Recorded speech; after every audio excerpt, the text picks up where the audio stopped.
आप लोगों को याद है एक कंपनी हुआ करती थी, Pakistan hotels and developers limited. Yes, इसका सबसे बड़ा असासा होता था इसका रीजेंट प्लाजा, जो कि कराची के अंदर शारा फैसल पे वाक़ है, जो कि आजकल SIUT के नाम से जाना जाता है। SIUT ने इसे खरीद लिया। अब इस कंपनी की जो केस स्टडी है ना, मेरे लिए बड़ी इंटरेस्टिंग है, क्योंकि उन दिनों में बड़ा स्टॉक मार्केट में न्यू था, तो मुझे भी अंदाज़ा नहीं था कि कैसे चीज़ें लिखी जाती हैं।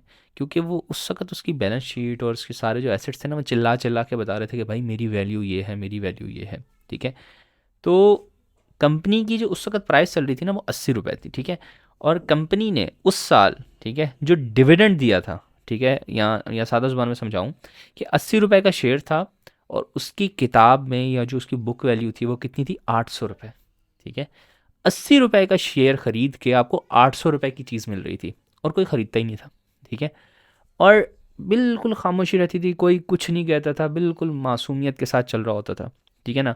अब मैं ज़रा आपको इसका ना चार्ट दिखाता हूँ, ठीक है?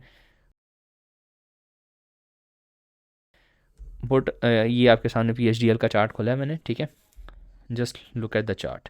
सही है। 80 रुपए से उठा और 520 रुपए तक चला गया। सही है। 520 रुपए तक गया, और फिर सडन आप देख रहे हैं कि ये गिर गया। अभी गिरने की वजह आपको दिखाता हूँ। 80 रुपए का स्टॉक था उस वक्त। सही है। उसके बाद इसने डिविडेंड देखें। 80 रुपए के स्टॉक ने पहला डिविडेंड दिया 1 रुपए का। सही है। उसके बाद देखिएगा अगला डिविडेंड दिया इसने 3 रुपए का। सही है। अब आप सोचेंगे कि अचानक से क्या हुआ, क्या था कि एकदम से 80 रुपए का स्टॉक 520 पे चला गया था। मैं आपको साथ में स्टोरी दिखाता हूँ, ठीक है। अगला डिविडेंड इसने दिया 4 रुपए का, ठीक है। और ये जो लास्ट डिविडेंड आप देख रहे हैं ना, कितने का? 725 रुपए का, ठीक है।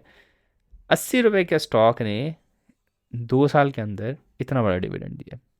अब आप बोलेंगे क्यों, ऐसा क्या हो गया था, ठीक है, कि 80 रुपए का स्टॉक इतना ज़्यादा डिविडेंड कैसे दे गया, ठीक है। अब ज़रा इसकी ज़रा शीट पे आपको लेकर चलता हूँ, ठीक है। इसकी वैल्यूएशन देखें ज़रा। आपके सामने नज़र आ रहा है कि मार्केट प्राइस क्या है शेयर की, ठीक है। 80 रुपये, 180, इसके दरमियान में चल रही थी, ठीक है। इसके बुक वैल्यू चेक करें, ठीक है। 100 रुपये पे शेयर बिक रहा है, उसकी बुक वैल्यू 540 है, ठीक है। 140 का शेयर बिक रहा है, उसकी वैल्यू 540 है। 80 रुपये का शेयर बिक रहा है, उसके अंदर जो वैल्यू मिल रही है वो 800 रुपये की है। सही है। अब हुआ क्या, अब ये कब से पैसे सेम ट्रेंड चलता हुआ आ रहा था 2018 से, और पता नहीं पिछला भी अगर हम जाएं तो पता नहीं कब से होगा। खैर उस वक्त तो हमें तो बिल्कुल ही बेबी थे, हमें तो पता ही नहीं था होता क्या है। जब मैंने इसको एक्सप्लोर करना चालू किया तो उस दिन मेरे भी जहन में ये सवाल पैदा हुआ कि यार ये ऐसा क्यों है, क्योंकि मुझे आंसर नहीं पता था, मैंने चीज़ें सीखी नहीं थी, तो मुझे नहीं पता था ये क्यों है, ठीक है। और वो मेरी सबसे बड़ी गलती थी, मुझे एक्सप्लोर करना चाहिए था कि ऐसा क्यों है। अगर मैंने किया होता तो शायद इंतहा का प्रॉफिट मैं भी निकाल पाता। हुआ क्या कि PHDL वालों का जो सबसे बड़ा एसेट होता था ना, वो होती था इनका रीजेंट प्लाज़ा। अब कहानी क्या थी कि रीजेंट प्लाज़ा जो होटल्स होते हैं वो इतने प्रॉफिटेबल बिजनेस नहीं होते। लेकिन असल बात ये नहीं थी कि वो होटल था, असल बात ये थी कि रीजेंट प्लाज़ा की जो होटल है वो टेक्निकली एक एसेट है, ठीक है। और जब उसको ख़रीदने की ऑफ़र की ना SIUT वालों ने, उस दिन लोगों को याद आया कि भाई ये इतना महंगा होटल है। फिर उसके बाद भाई जो आप शेयर उठाया, ज़रा ये देखें, उसके बाद जो शेयर उठाया तो कहाँ जाके रुका है, ठीक है। और ये आपको जो डिफरेंस नज़र आ रहा है कितने हफ्ते का, 1 2 3 4 5 हफ्ते में 80 रुपये से लेके 520 रुपये पे चला गया, ठीक है। और उसके बाद आप अंदाज़ा लगाएं कि 500 रुपये का शेयर था और उसने 750 रुपये का तो सिर्फ डिविडेंड दिया है। सही है। इमेजिन करें जस्ट, ठीक है। और 80 रुपये की 500 रुपया तो तब जब लोगों को पता चल चुका था। उसके बाद भी मुझे याद है जब ये न्यूज़ पब्लिक हो गई कि SIUT ने परचेजिंग के लिए फ़ाइनल कर दिया, ठीक है। और उस वक्त जो उसका डिविडेंड निकल के आ रहा था ना, मुझे याद है 700 प्लस था, ठीक है। एक्यूरेटली एग्जैक्टली याद नहीं, लेकिन 700 प्लस था उस वक्त जब मुझे पता चला था। इसकी प्राइस गालिबन 140 रुपये थी। तो उसके बाद मैं गालिबन 1 महीने तक जो है ना उसको ख़रीदने की कोशिश करता रहा, लेकिन ये शेयर मेरे हाथ में आया ही नहीं, कोई बेचने वाला था ही नहीं। क्योंकि डेफिनेटिव प्रॉफिट था ना यार। आपको नज़र आ रहा है कि अभी भी अगर आप इसका हाईएस्ट पीक चेक करें ना, तो कहाँ पर है? 520, ठीक है। 520 रुपये का शेयर अगर आपको 750 का डिविडेंड देना हो, तो कौन बेवकूफ़ बेचेगा, ठीक है। तो हिस्ट्री में ऐसी चीज़ें होती हैं, ठीक है।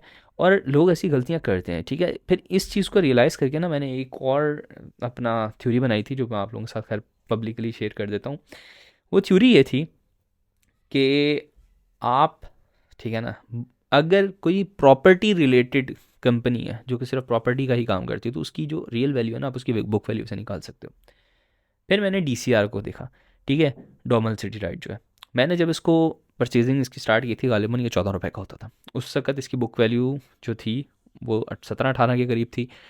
और आज जाके सन 2025 के एंड पे जाके ये असल अपनी वैल्यू को पहुंचा था, ठीक है। और इसी तरह दो कंपनीज और भी हैं जिसका मैं देख रहा हूँ कि जो आप उसकी प्राइस पे कर रहे हो और जो उसके अंदर वैल्यू मिल रही है उसमें बहुत बड़ा डिफरेंस है, ठीक है। यानी कि आप 5 रुपए का समझो चीज़ दे के तो 10 रुपए की चीज़ खरीद सकते हो, ठीक है। अब आपका टास्क है ढूंढना है ऐसी कौन सी कंपनीज हैं और ढूंढ के, ठीक है ना, आपने कमेंट करना है तो मैं आप लोगों को कंफर्म करूँगा हाँ बाकी में सही बात हो रही है या नहीं, ठीक है। तो होपफुली आपको कॉन्सेप्ट का आइडिया हुआ हो कि न्यूज़ पहले पहुंचना बहुत इंपॉर्टेंट होता है, ठीक है। अब जिन लोगों को ये पहले से अंदाज़ा हो गया होगा कि भाई इसकी वैल्यू इतनी है, ठीक है, हो सकता है उनको होल्डिंग करनी पड़ी हो 4 साल 5 साल, तो पॉइंट वाज कि स्टॉक हिलता ही नहीं था अपनी जगह से, लेकिन उसके अंदर वैल्यू तो मौजूद थी ना। लोगों को समझना ये चाहिए कि आज नहीं कल वो अपनी रियल वैल्यू को पहुंचेगा ना स्टॉक, ठीक है। आज नहीं तो कल पहुंचेगा ना।